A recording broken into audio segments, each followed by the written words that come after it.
최고의 날. 하나님 말씀을 지키기 원하는 내 마음이 항상 변함이 없기를. 신명기 5장. 요즘도 나는 프리즌 리바이블 사역을 통해 담장 안에 있는 재소자 분들로부터 손글씨 편지를 받는다. 이분들이 내 묵상을 참 꼼꼼히 읽어준다는 것이 너무 고맙고, 읽는 묵상으로 삶에 적용을 해가는 자신들의 모습을 글로 알려주심 역시 나에게는 참으로 감사한 일이라고 하겠다. 손글씨 편지의 내용을 읽으면서 나름 생각하고 그리고 나 자신을 반성하는 시간도 되고 있다. 아래 어느 재소자분의 글을 좀 줄여서 옮겨본다. 얼마 전 묵상에서 카드 빚에 대한 말씀을 주셨는데, 나의 인생을 돌아보니 나 또한 빚으로 시작해서 빚으로 끝난 것 같은 생각이 든다. 지금 재판을 받고 있는 내용들을 보더라도 명색은 사업이지만 결국 카드 돌려막기와 똑같은 형국인 것이다. 그 과정에서 피해자들이 많이 발생해서 지금 재판을 받고 있는 것이다. 얼마 전 묵상에서 빚을 지면 5분의 1을 더해서 갚아야 한다는 말씀에 공감을 하고, 출소를 하게 되면 반드시 5분의 1을 더해서 갚아야겠다는 다짐을 한 적이 생각이 난다. 성경 말씀에서 사랑하는 것 외에는 빚을 지지 말라는 말씀이 생각난다. 앞으로는 절대로 빚을 지는 일은 하지 않을 거라고 매일 다짐을 한다. 우리가 흔히 하는 말 중에 빚만 없으면 살 수 있다는 말이 있는데, 요즘 그 말이 왜 이리 마음에 박히는지 몰랐는데, 며칠 전 카드 빚에 대한 말씀을 읽으면서 내 자신도 수백억의 빚을 진 죄인인데 이분은 고작 카드 빚 때문에 고민을 하시는구나 생각하면서 그분이 너무나 부러웠다. 그분이 다른 빚이 없이 카드 빚만 있는 상태라면 행복한 분이라고 나는 생각한다. 누구라도 그 정도는 얼마든지 극복할 수 있기 때문이다. 파이팅 하시기를 기도합니다.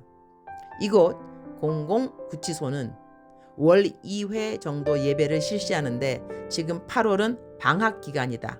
방학 예배를 인도하신 목사님께서 이벤트를 주셨는데, 성경 필사, 로마서, 고린도 전서, 후서를 쓰면 3만 원의 영치금을 상금으로 주신다고 했다. 그래서 같은 방 동료 형제와 함께 필사를 했는데 한 형제가 다른 곳으로 가게 되어 나는 두 번째 필사를 하고 있는 중이다. 사실 나는 신약 성경을 많이 읽었는데 필사를 해보기는 처음이다. 첫 번째 한 권은 속도를 내서 막 써내려 갔는데 쓰다 보니 이런 생각이 들었다. 내가 왜 이것을 쓰고 있는가? 3만 원 때문인가? 시간을 때우는 목적인가?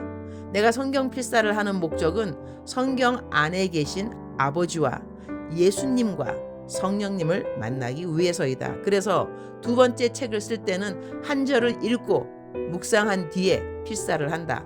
이렇게 보니 성경 속에 감추어진 하나님의 생각을 알 수 있을 것 같은 믿음이 생긴다. 어떤 책에서 보았는데 하루에 3장을 필사하면 1년에 성경 전체를 쓸 수가 있다고 한다.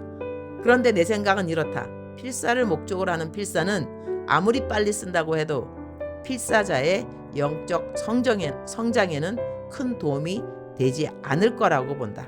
물론 필사를 안 하는 것보다야 100배 거룩한 일이다. 그러나 기왕에 필사를 하는 거라면 필사의 목적을 바로 세우고 하는 것이 유익하다는 생각이다. 속기사처럼 빨리 쓰는 것은 무의미하다. 한 문장을 한 절을 묵상하면서, 한 문장 한 절을 묵상하면서 하나님의 생각을 깨달아가면서 필사를 한다면 필사자의 영적 훈련에 큰 도움이 될 거라고 본다. 필사의 목적은 말씀 안에 숨어있는 하나님의 계시와 신비를 알아가는 것이라고 믿는다. 전국 교도소에서 많은 수용자들이 필사를 하고 있을 거라고 믿는다. 나는 그분들에게 필사의 목적에 대해 말씀드리고 싶다.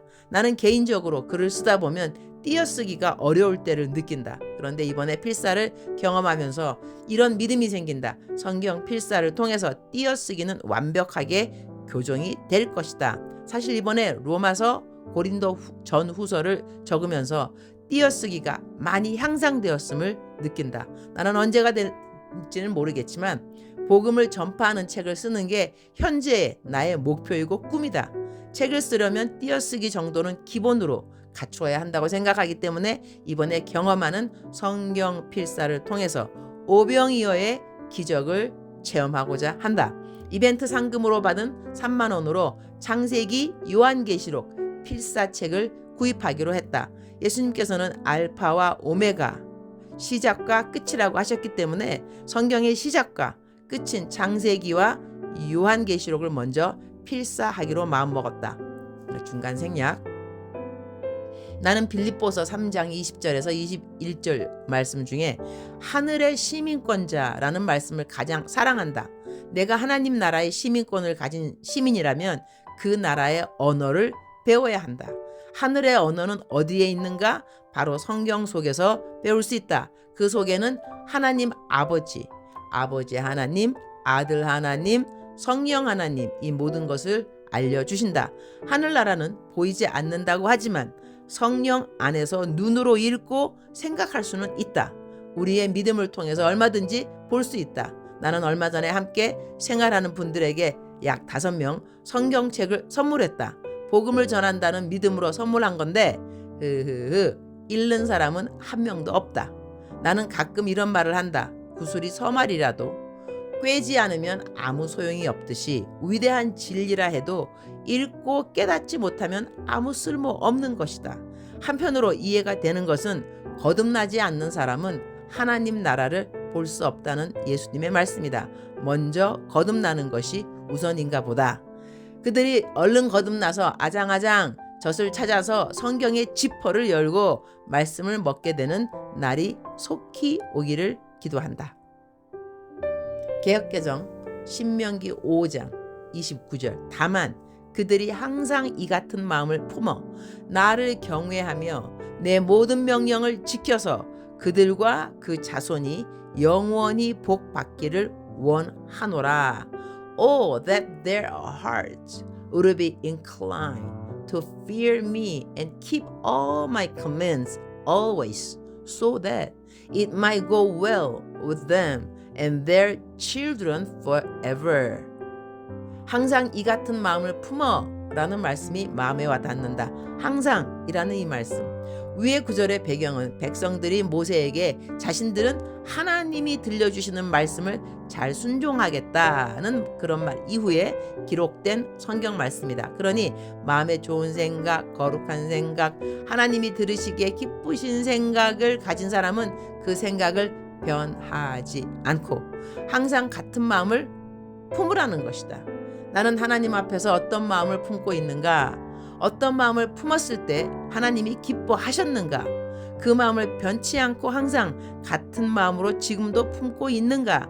아니면 품으려고 노력은 하는가? 주님, 오늘 또 최고의 날입니다. 요즘은 하나님이 계속해서 주시는 성경 말씀이 있습니다. 그러므로 때가 이르기 전 곧 주께서 오시기까지 아무것도 판단하지 말라. 그가 어둠에 감추인 것들을 드러내고 마음의 뜻을 나타내시리니 그때에 각 사람에게 하나님으로부터 칭찬이 있으리라.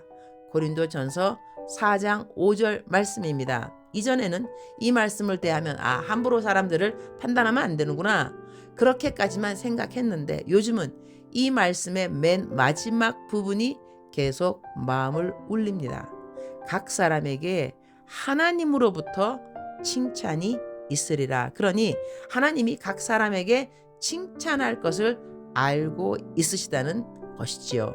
나는 모르지만 하나님이 알고 계시는 칭찬할 만한 것들, 어느 형제나 자매가 혹 나에게는 못했다 하더라도 하나님에게 칭찬받을 어떤 일을 해놓았을 수가 있겠구나 하는 그런 생각을 하게 됩니다.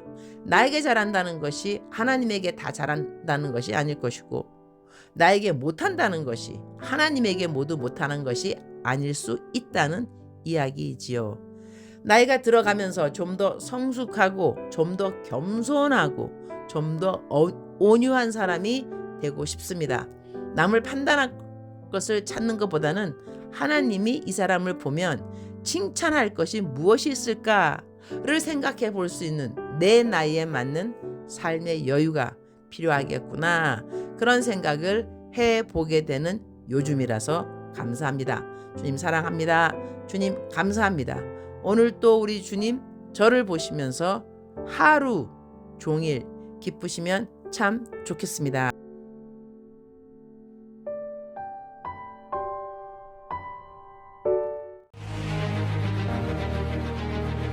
우리나라의 모든 구치소와 교도소에 하나님의 말씀의 물결이 넘치는 날이 속히 오게 될 것을 믿는다.